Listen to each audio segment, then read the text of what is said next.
Out of the fog, out of the night, and into his American adventures comes Bulldog Drummond.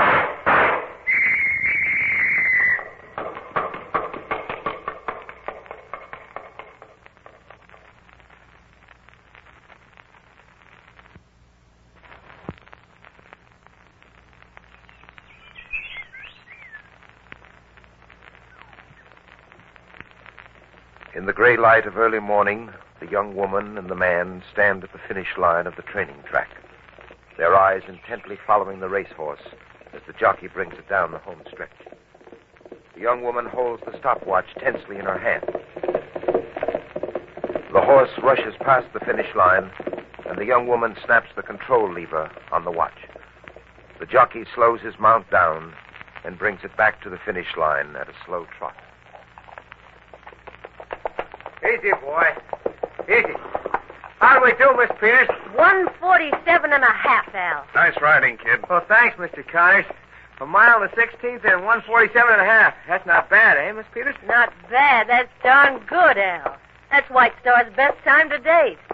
Well, Mr. Connors, what do you think of him now? Miss Peters, I wouldn't believe it if I didn't see it myself. White Star was a complete washout last season as a 2-year-old. You know his record. He didn't show in the money once. I really figured I pulled a smart deal when I sold him to you. Sorry for your bargain now, huh? Well, a bargain's a bargain. Anyway, this was just a trial run. I'll hold off crying into my beer until I see how he makes out in a money race. Well, you'll do plenty of crying, Mr. Connors. White Star's going to be a real champion this season. That's right. With Al Russo up, he's a sure winner. With anybody up, Miss Peters. This pony's got what it takes. Say, I better get him back to the stable for a rub-down. I'll see you later. All right, Al. Wow. Yeah, Mr. Connors? Hold it a minute, will you?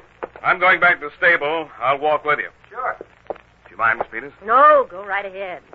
And don't forget you're buying me champagne at the clubhouse if White Star wins tomorrow. Champagne it'll be. All right, Al. Let's go. Right. What are you trying to pull, Al? What do you mean, Nick? You know what I mean. You know just what I mean. You let this nag out all the way this morning on that track. You were riding him full. What was the idea? I just wanted to see what he could really do. Yeah? Why? Just curious. I told you to hold him back, didn't I? I got you the job with that Peters dame, so you do what I tell you. White Star wins when I say he wins and not before.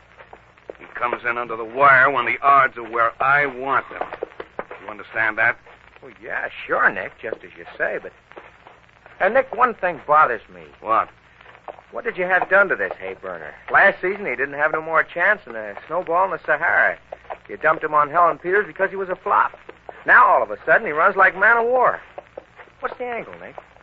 I'm paying you to ride White Star the way I say to ride him. Is that right, Al? Yeah, that's right. Okay. So you just do that.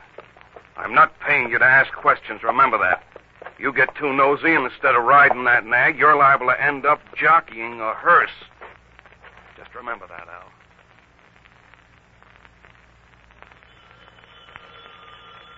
I'll get it, Denny. Very well, sir.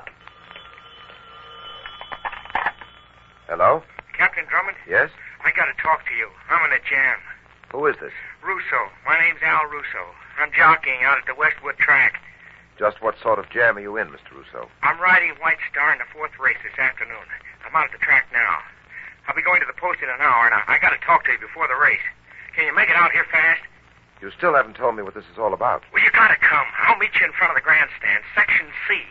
You got that? Section C. Mr. Russo, I hadn't planned to spend the afternoon out at the track, so if you expect me to alter my schedule, you'll have to be a bit more explicit. Just why do you want me to meet you? Well, look, I can't talk here. I think they spotted me coming into this booth. They? Who are they? The ones who are going to kill me. What? That's right, Captain Drummond. I've got to get protection. I can't go to the cops. You can save me if I talk to you before White Star goes to the post. I'll be waiting for you where I said. Now get out here as soon as you can. Hello, Mr. Russo. Hello. Hello. Denny. Denny.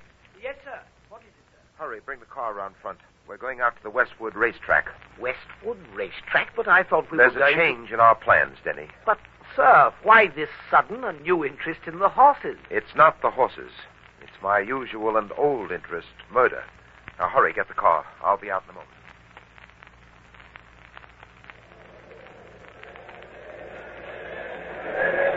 Well, sir, we've been standing here in front of the grandstand for 10 minutes and no sign of your harried Mr. Russo.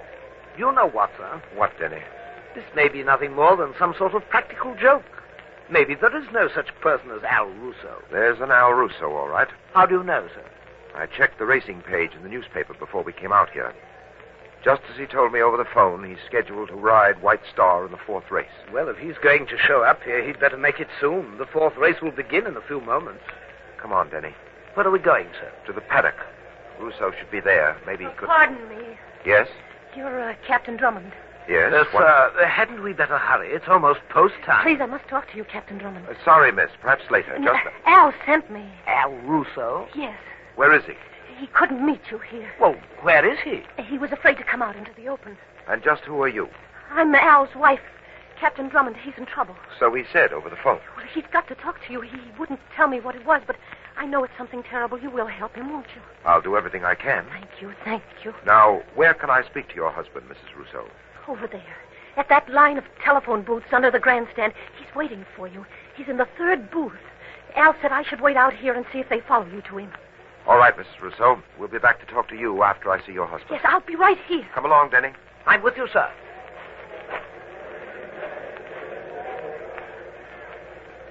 Third booth.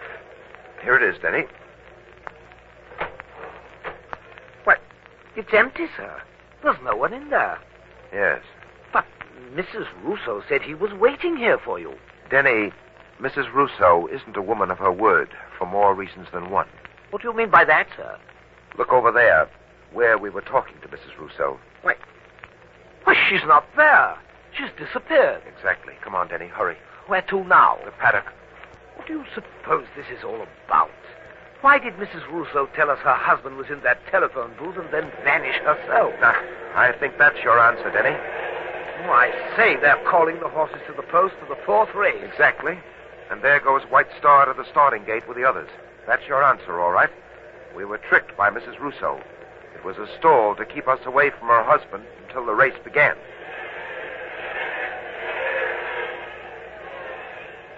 This is Gilson Rand at Westwood bringing you a description of the 4th race, a $7,000 purse handicap. The horses are at the starting gate. Number 5, Lucky Boy, is acting up a bit at the post. Now they've got him back in line. And they're off. A fast, clean start. They're in a tight pack as they move down the stretch toward the first turn. Now out in front by a length, it's Lucky Boy, followed by Sunrise, with White Star now moving into 3rd position. And as they round the first turn, it's Lucky Boy still out in front, now by 2 lengths over Sunrise, and coming up fast is White Star, trailing in the pack behind the leaders of Fly by Night, Full Time, Lonely Star, and Late. There goes White Star dropping back suddenly. Hold it! Something's wrong out there.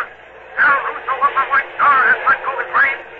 White Star is now slowing to a walk. Russo is just sitting there on the ground, his hands hanging limp at his sides. Yes, there's something radically wrong out there. Russo is shaking his head, and now he falls forward on his horse. White Star has come to a standstill, and there he goes. Russo has tumbled off his mount. The emergency gate has just opened. Yes, and there's the ambulance. Right now, going out on the track. Russo was lying there in the dirt, his body motionless.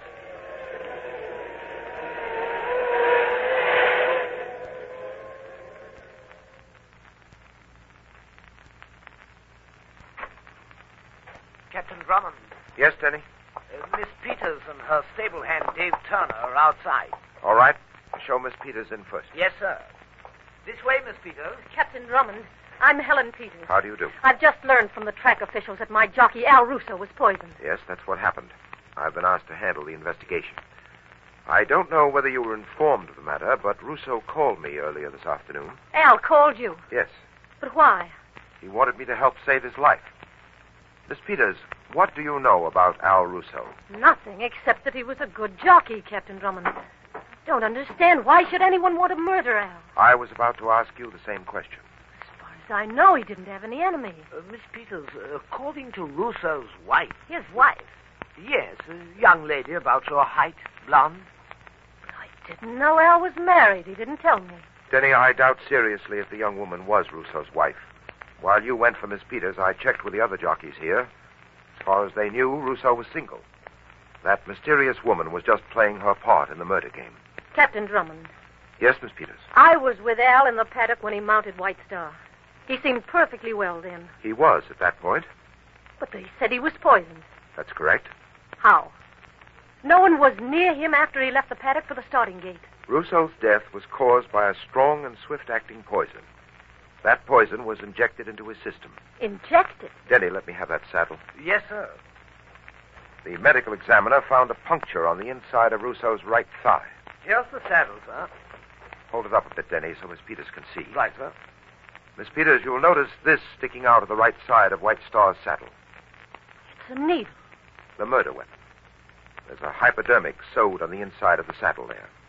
The hypodermic contained the poison. Who could have put that into the saddle? I haven't the slightest idea. Miss Peters, when is White Star scheduled to race again? Next week at Overton Park, I've entered him in the Wilson Handicap. But with Al gone, I've no jockey. Al could handle White Star. He got more out of him than any other rider. Just now, Miss Peters, I'm not concerned with White Star winning. I just want to make sure that he runs at Overton Park next week. It may be our only chance to catch a killer.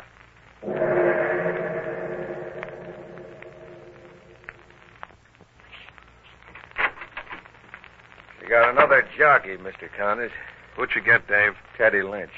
Lynchy's a smart kid, Mr. Connors. He knows how to ride to win. He can bring White Star under the wire in the Wilson Handicap next week. What about Drummond? Well, he and that stooge of his are hanging around the stable all the time. This is the first chance I got to come over here. What are you going to do about Lynch? You won't be able to get to him with Drummond around. I'm not getting to Lynch. You mean you're going to let White Star come in for a win? Not on your life. Told you I was holding that nag from a win until I get the odds up high enough for a big killing. And next week they won't be anywhere near where I want them. Yeah, Mr. Connors, but how are you going to stop it? When you're taking White Star to Overton Park? Tuesday night. You drive over by Route 6? Yeah. All right. Here's what you do. 10 miles outside of town, there's an intersection. Halsey Corners, it's called. I know the place. Okay. You turn right onto 15A and go along for 7 miles. Then you come to a sign that says The Yokes. It's a farm a little off the main road. The Yokes. Right. I'll meet you there. Everything will be set for the nag.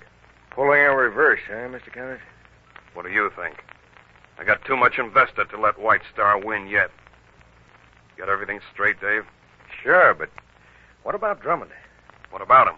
Maybe he'll take it into his head to follow the truck. If he does, it'll be the last following he'll ever do. Don't worry about Drummond. I'll have everything set for him.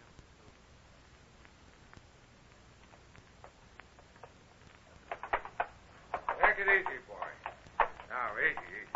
Seems to be a little nervous tonight, Dave. I think White Star kind of misses Al, Miss Peters. I don't usually have this trouble loading him on the truck. This way, boy. Come on now. Easy now. Good evening, Miss Peters. Oh, Captain Drummond, I thought you and Teddy Lynch went on to Overton. I changed my mind. Denny and I have some work to do. I sent Lynch on ahead. By the way, what do you think of Lynch? Seems to be a fine jockey. I told you he'd work out. We both may get what we want at Overton. You a victory for White Star, and I, Al Russo's murderer. All set, Miss Peters. Well, then you better get started, Dave. Sure thing. Just as soon as I get this ramp up, I'm off. You found any trace of that woman who said she was Mrs. Russo? Not a sign of her. But I have an idea she'll show up sooner or later. All ready to get underway, Miss Peters. All right, Dave. I'll see you tomorrow morning at Overton. Good night. Good night.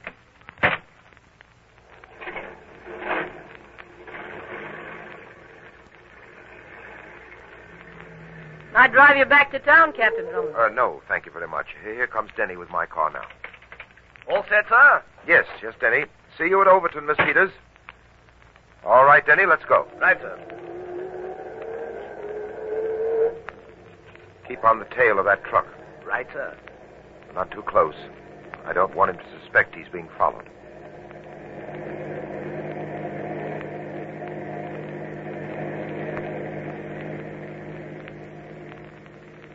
Well, so far he's sticking to the route, Captain Drummond. Yes, but it's still quite a way to Overton. What makes you think something surprising may happen? In the absence of clues, Denny, I have to fall back on hunches. Well, if you ask me, I think we're out on a wild horse chase, if you pardon the pun. Slow down, Denny. Hmm? He's turning off the road. I say, perhaps you were right about that fellow, Dave, sir.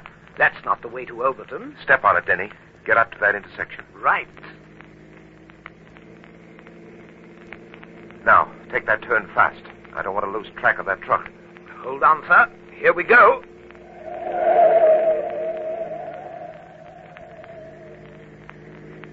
Ah, there he is, up ahead. He's picking up speed. Keep after him. I wonder where he's taking White Star. We should soon find out. Denny, What is it, sir? look, that car pulling out up ahead. It's cutting across at us. Quick, swing off the road before we crash head on.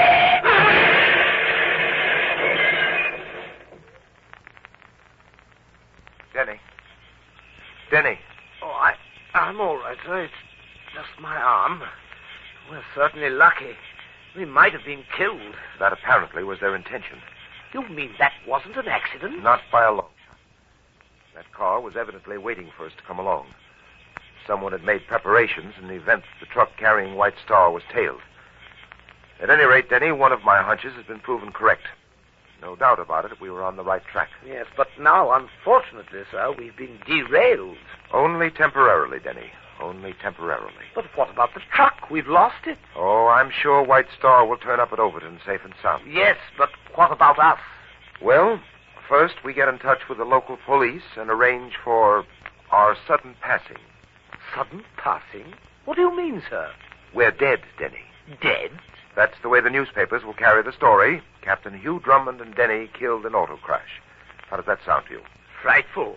What's the idea? I want our would-be assailants to think they were successful. It'll make our work more simple. So, Denny, for the time being, we're dead.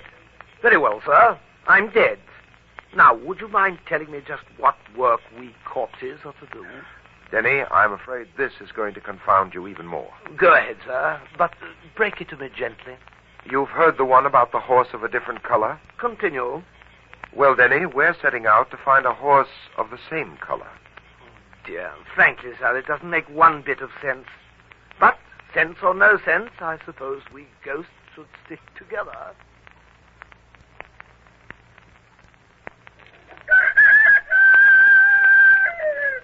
All right.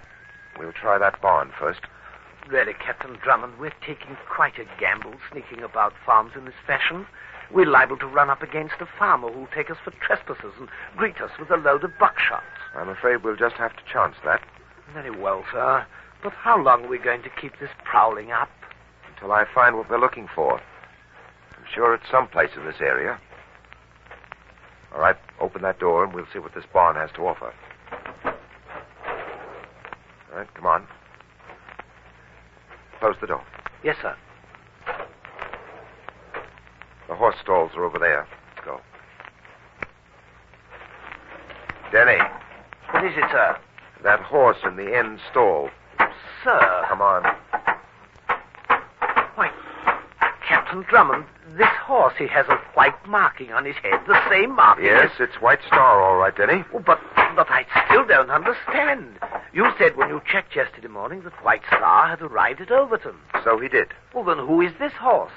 White Star. Oh, now, really, sir, nothing can be in two different places at the same time. Would you mind telling me what this is all about? All right, Denny, all right. Here's the way I see it. This White Star we're looking at is a ringer for the White Star at Overton. Ringer? A ringer is a sort of stand-in, a replacement to be used at an arranged time. But why? Well, Denny, in horse racing, there's a very good reason, money. The two White Stars are identical probably in all factors but one, speed. That's where the money angle is put to work. You remember we checked on White Star's past record. Yes, it was quite undistinguished. Exactly, no wins. The odds against White Star coming in first are great. Oh, I see, sir. If White Star wins, the one who bets on him will be richly rewarded. That's right, Denny. And the chances are that one of the White Stars stands a very good chance of winning. I say, Captain Drummond, do you suppose Miss Peters knows about this? From the way things look, it doesn't appear so. White Star was sold to her last season by Nick Connors. In the past, Connor's dealings in horseflesh have been on the shady side. Well, then perhaps Connor's had something to do with Al Russo's murder. It's altogether likely, Denny. But we'll have to prove that by drawing Connors out. How do you expect to accomplish that, sir? By seeing just how interested he is in the way White Star runs. Denny, we're getting this horse out of here. And then what? You and I are taking him to Overton to make an unauthorized switch in horses. Then we'll wait until tomorrow's race and see if we can encircle the murderers with our ringer.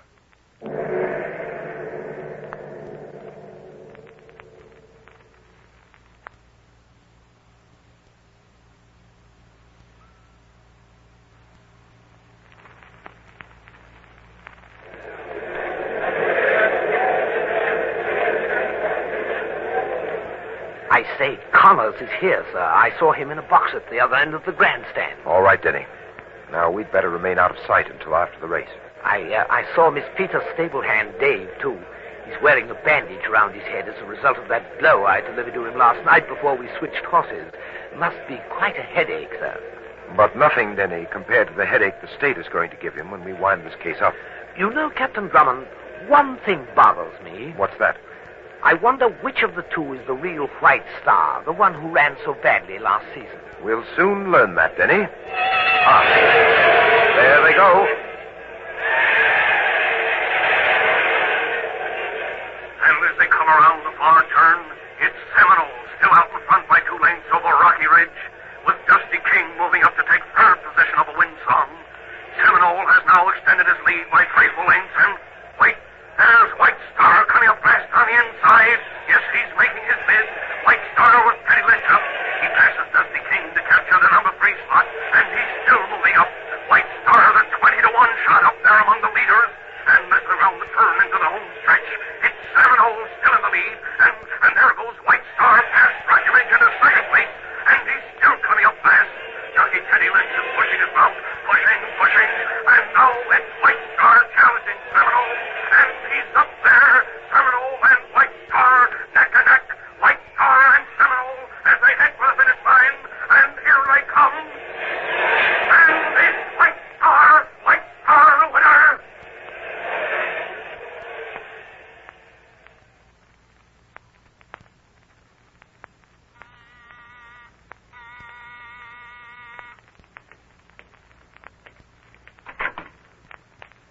Hello, Miss Peters. Nick. Nick, White Star won today. You don't say. I don't know how it happened. I can't figure it out. You can't, huh? I can. Nick, what's the matter? You're a lousy double-crosser. What are you talking about? What am I talking about? You.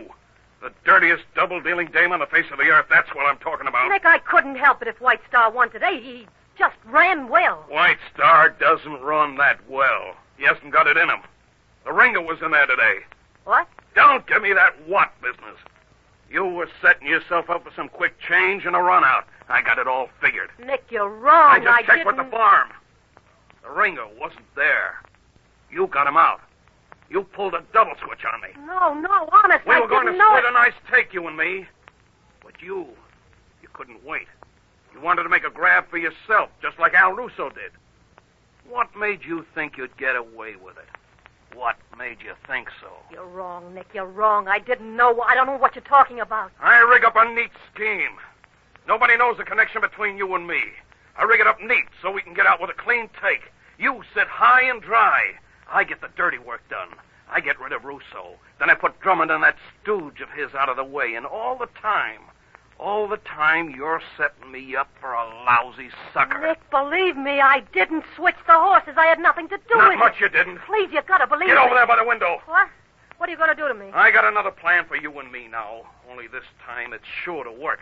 I'm seeing to it personally.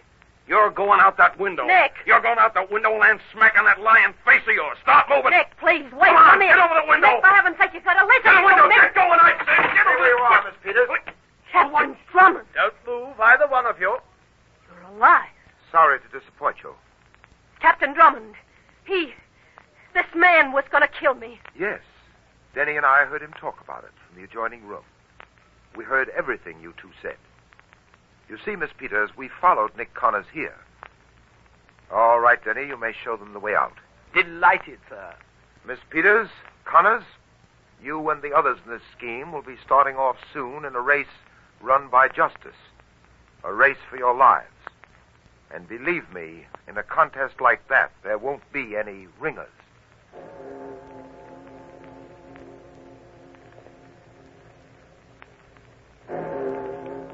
I'll be back in a moment to tell you about next week's story.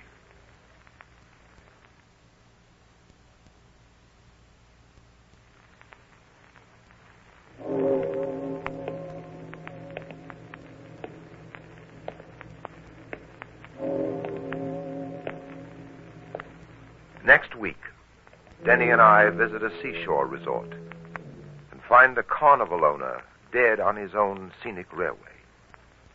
Our investigation leads us from attraction to attraction and from murder to smuggling. I call this story Death Loops the Loop. Be sure to listen, won't you?